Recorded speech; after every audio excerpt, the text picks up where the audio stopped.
The entire ensemble looked strained on Alistair, as he usually wore jeans and a t-shirt, but no socks or shoes.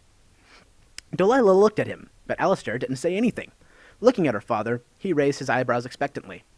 Getting the silent hint, Delilah's father nudged her forward and closed the door, leaving Delilah outside with Alistair, like this wasn't a bad idea. Alistair gave her a slight smile that didn't reach his sapphire eyes, which are kind of odd. Delilah felt like she was being X-rayed, only without the possibility of, cancer. But it's probably just the toxic. You're probably wondered why I came over here, aren't you? He asked, loosely folding his arms, looking at her. Delilah took a second trying to find her voice, but her tongue didn't seem to want to cooperate. Oh, boy, tell me about it. This one time those eyes caught attention again, like two liquid blue magnets.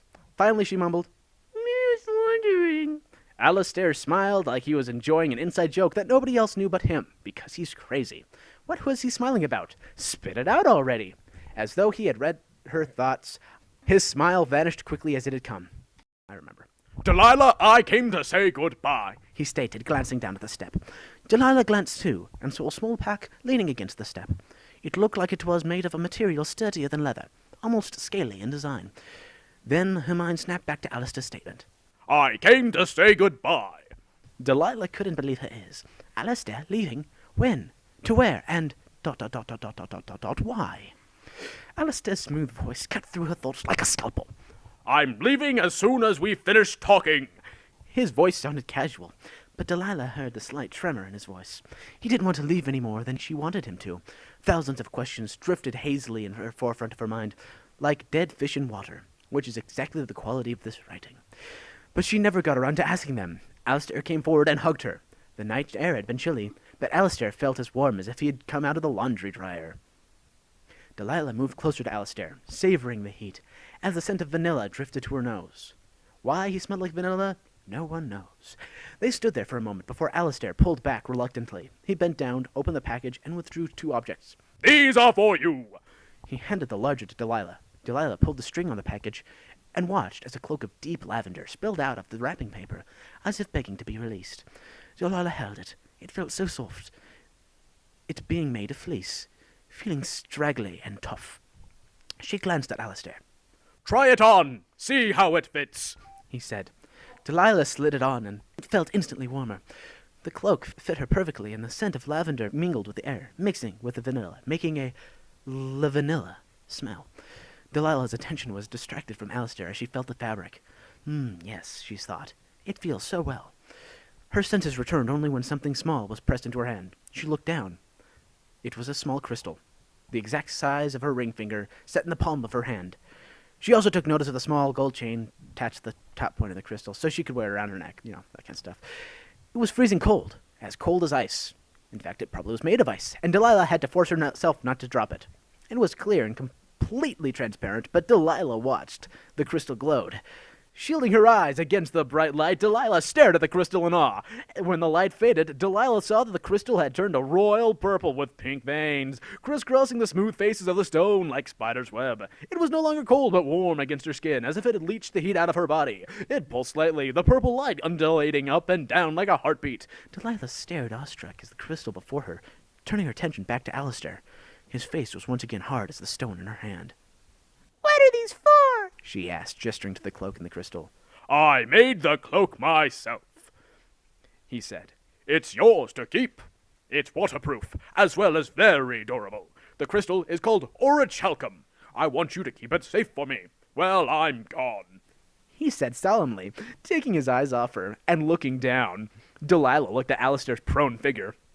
Finally, she addressed the question that she'd been wondering all night.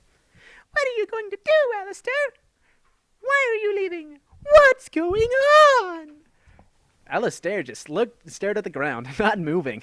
Delilah slid a hand to his cheek and forced his face up. He lifted it up reluctantly. Delilah saw that there were tears in his eyes.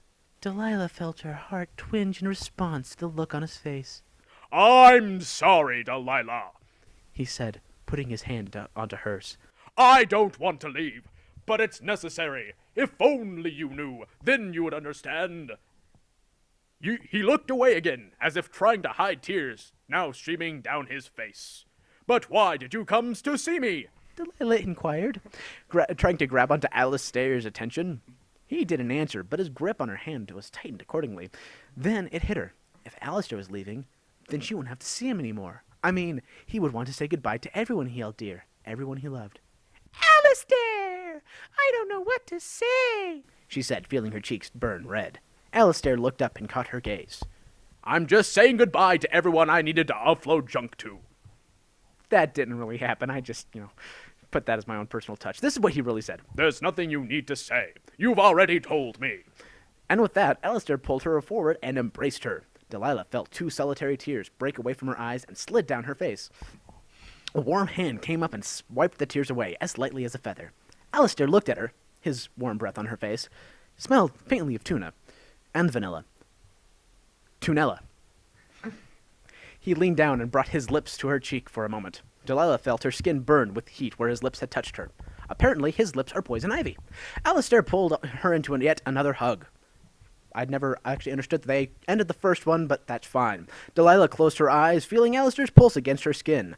Weird, his slow breathing, even weirder. Alistair began to hum softly, getting creepy, his face pressed into her hair.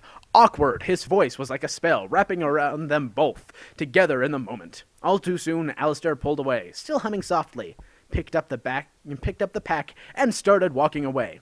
He got an arm's length away before turning back. His hand was still holding Delilah's with a gentle pressure. Goodbye, Delilah. I'll come back when I find myself again. Remember, I will always love you, no matter what.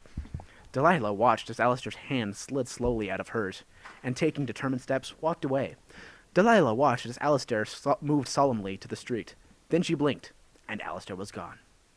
Delilah felt the tears slide down her face and drop onto the photograph. Back in her bedroom, she looked over at the clock. The face read 11:38. 8 minutes later. Time for bed, she whispered in her brittle voice. She dressed into her pajamas, then slid under the covers of the bed. She relaxed her body and felt the exhaustion sweep over her. She closed her eyes, but sleep didn't come. In her mind's eye, she saw Alistair leaving her doorstep, humming a soft tune, a small anthem playing in her head as she rejoiced at the possibility of never seeing his face again. How did it go? Again? It was simple, yet elegant. The notes came back from her memory as if she'd known them all her life. Still humming, she closed her eyes and waited to succumb to sleep.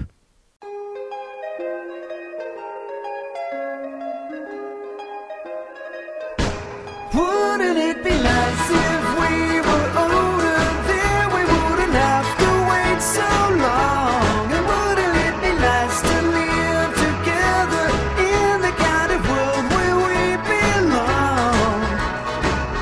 No, it's gonna make it that much better, where we could say goodnight and stay together. End of chapter 1.